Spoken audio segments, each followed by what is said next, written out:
Associate Professor of Public Health, Nile University, Abuja, joins us right now. Welcome to the program. Thank you for having me. Good evening. Good evening. Among all the COVID-19 vaccines globally, you said that the Sputnik V and AstraZeneca Oxford fits the table for Nigeria. Now we've received the first batch of the Oxford AstraZeneca. Today and tomorrow are the days the vials are supposed to be analyzed by NAFDAC, compared to, if you remember, when the regulatory body came out in February certifying AstraZeneca when the dossier was, of course, approved. What's the difference between that and now, and what are we expecting from NAFDAC in these 2 days? Thanks for having me once again. I expect that they will have had the documentation of the trials that took place. They look at the efficacy, but then they also have to do some quality assurances of the particular batch that they have received for Nigeria. And looking at the quality of that, they're going to look at the potency, possibly they might want to try it out on a few people to actually look at the efficacy, because it's okay to have passed a certain test, but now it's landing on Nigerian soil, and it's for Nigerian people. We all have our nuances, and we saw what happened in South Africa. So what we've got to do is to test the potency, all looking at the quality of the particular batch that we have been given, and see how that works for us before we can eventually roll it out. And then you look at all the paper documentation. How has it been? How has it fared? Were all the proper protocols taken? And these are kind of things that they'll check. They'll do the checks and they'll do the balances, and to make sure that what we're actually having is not of a lesser quality than every other country, that we're all at par with the other countries that have had AstraZeneca. Now, the rollout plans are out there. For example, there's the electronic registration for COVID-19 vaccination, which has been launched. Do you see that as an effective way of capturing, especially the population without access to a device and then, to an internet? Well, actually, it could be better. There's room for improvement. But what they've done will actually only be selective for a certain group of people. And in vaccine, in the dispensation that we are in, we need an equitable distribution, because the resources we have right now are scarce. That's why we actually have to decide on who gets it first, how do they go about getting it. So just having people to register online automatically cuts up several members of the population. So that already means that there's inequitable of the distribution of the vaccines. So, but nonetheless, there are some people that will go as well with the online registration.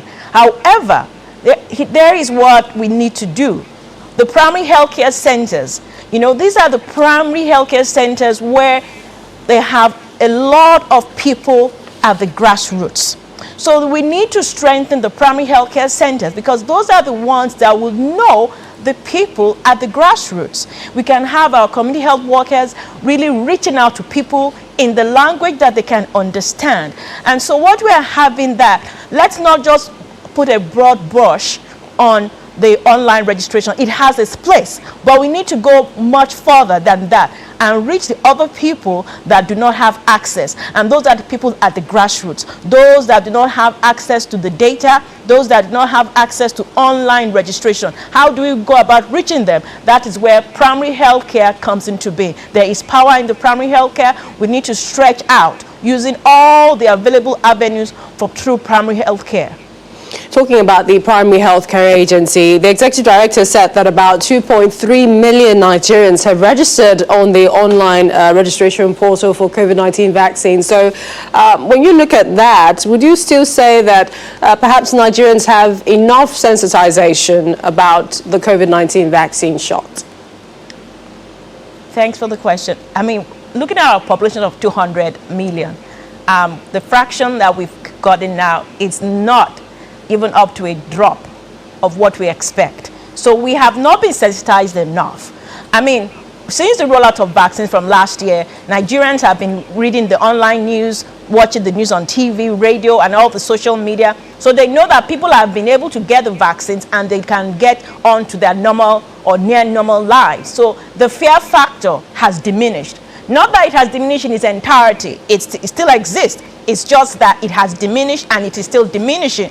So we need to work more on that sensitization. And that's where we talk about collaboration. You know, the Ministry of Health is doing a lot. It's got a lot on its plate. And we have other ministries, you know, like that we need to communicate, you know. Like, for example, if you take about when we come to electioneering period, we have a lot of things going on the TV, on the radio. You see, those type of sound bites we hear when it's election time. We need to hear those sound bites when it comes to sensitizing our people on vaccination, because it's only when they keep hearing it and then when someone they know has actually received it, or somebody in a high place, you know, maybe the chief executive officer of the country has received it, for example, you know, and they see it live, or people in such high positions have received it and they say, oh, so that also gives them a trust. Because in the entire process of sensitization, one thing you must understand, you must trust the process.